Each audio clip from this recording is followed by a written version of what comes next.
Okay, under genetic drift, kita ada dua jenis. Pertama, founder effect. The second one adalah bottleneck effect. Okay, untuk founder effect occur when a smaller population, which we call as a founder, is isolated or migrated from a larger population. Okay, larger population tu refer pada original population lah. Okay. Sebelum tu, founder ni refer kepada siapa yang hasilkan ataupun orang yang pertama yang membuat sesuatu. For example, contohnya founder of GrabFood ataupun founder of Food Panda. Siapa pengasas dia? Okay? So founder ni refer pada pengasas lah, ataupun orang pertama ataupun orang yang mula-mula terlibat dalam sesuatu ataupun menghasilkan sesuatu. Okay, so founder effect ni berlaku bila satu parts ataupun smaller population daripada original population, dia migrated out. Okay, dia keluar pergi tempat yang lain lah. So apa yang berlaku, the smaller population tadi become pioneer and forms new population di tempat yang baru. Okay. After that, after a few generation, yang new population tadi tu dia telah berkembang biak, menyebabkan the new population have different allele frequency from the original population. Okay, kenapa boleh ada different allele frequency for the new population kalau kita compare dengan original population? Disebabkan ada beberapa allele ataupun gene yang berada pada new population tidak ada pada original population, ataupun allele yang berada pada original population tidak wujud pada new population yang dah keluar daripada original population tadilah. Disebabkan itulah berlakunya perubahan of allele and genotype frequency. Okay, so some allele may be overrepresented, some allele may be underrepresented, but some alleles may be also eliminated at all. Okay, dekat new population. Okay, and then founder effect probably account for the relatively high frequency of certain inherited disorder among isolated human population. Okay, founder effect ni selalu dikaitkan dengan inherited genetic disorder yang kita boleh jumpa pada populasi manusia yang isolated lah daripada larger population. Okay, contohnya apa untuk founder effect? For example, in 1814, 15 British colonies, kita panggil sebagai founder lah sebab ada 15 orang je, found a settlement on Tristan da Cunha. Okay, so tempat ni adalah small island antara Afrika dengan South America. Okay, so from the 15 British colonies, one of the colonies actually carried a recessive allele for retinitis pigmentosa. Okay, so penyakit berkaitan dengan mata yang menyebabkan progressive form of blindness that affect homozygous recessive individual.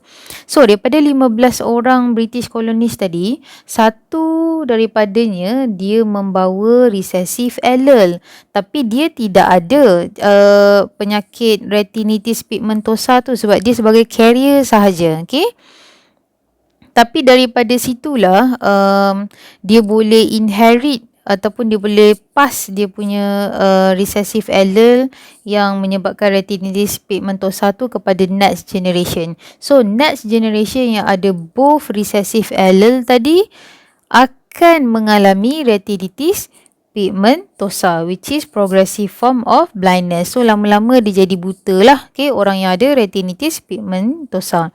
So apa yang berlaku adalah of the founding colonies, 240 descendant on the island on 1960, 4 had retinitis pigmentosa. So dia datang tahun 1814. Okay, selepas beratus tahun. Okay, in 1960, pada tahun 1960, daripada anak dia, descendant dia yang 240 tu, kita jumpa 4 yang ada penyakit retinitis pigmentosa, which is kalau kita compare frequency of allele dekat kawasan island tu dengan original population. Dekat island tu dia punya frequency of allele that causes retinitis pigmentosa 10 kali lebih tinggi daripada original population. Okay. So ni antara contoh founder effect lah. Okay.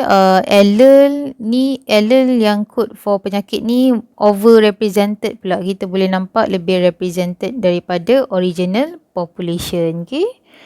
Okay, next adalah bottleneck effect.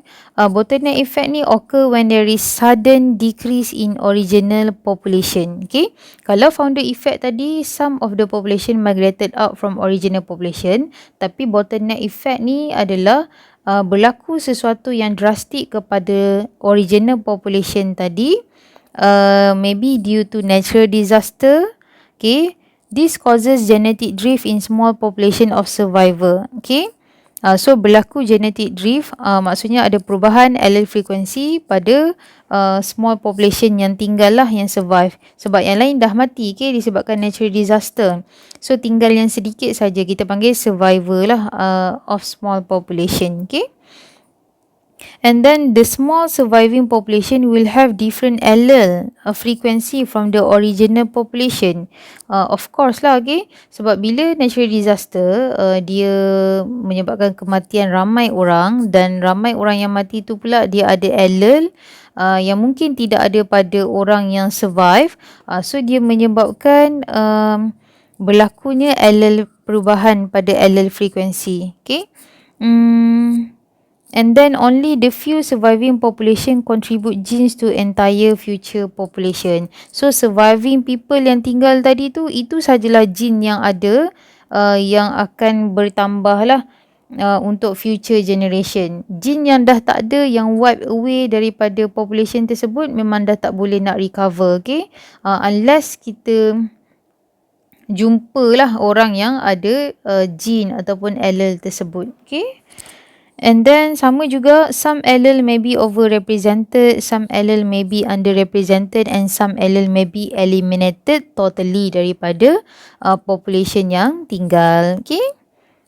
And then bottleneck effect usually reduce genetic variability because some allele are eliminated, and then this might increase genetic differences among different population and thus lead to formation of new species. Okay, so contoh bottleneck effect ni, so katakanlah ni original population, kita panggil parent population. So bottleneck effect, so kamu bayangkan yang boleh lalu bottleneck ni saja yang survive. Okay. Yang bontot dia ni semuanya mati. Okay, katakanlah due to natural disaster. So boleh tak kamu bayangkan, kita ada berapa warna ni? Ada 3 warna kan? Blue, red dengan yellow. So after berlakunya bottleneck effect tu, ataupun berlaku drastic reduction due to natural disaster, kita boleh tengok ada 2 warna sahaja yang tinggal, allele that code for that colour, which is blue dengan yellow sahaja. Okay. So surviving population ni dia akan bertambah dari masa ke semasa. So next generation yang kita nampak adalah warna biru dengan warna kuning sahaja. Okay. Dan kita nampak allele that code for blue colour is more represented, over represented. Allele yang warna kuning dia represent tapi biasa-biasa, tapi allele yang warna code for red colour totally eliminated from the population. Okay. So ini adalah contoh bottleneck effect. Oh sorry, yang yellow tu underrepresented. Okay, ni contoh bottle lagi sekali. So ni sama jugalah, warna kuning, biru dengan putih. So selepas berlakunya bottleneck effect, surviving population dia ada warna biru dengan warna putih saja, which is the blue colour is overrepresented, the white colour is underrepresented, while the yellow colour is totally eliminated from the population. So kita boleh cakap the new surviving population has different allele frequency and genotype frequency compared to original population. Okay, ni antara contoh bottleneck effect lah. Ni boleh baca sendiri. Okay, that's all for founder and bottleneck effect.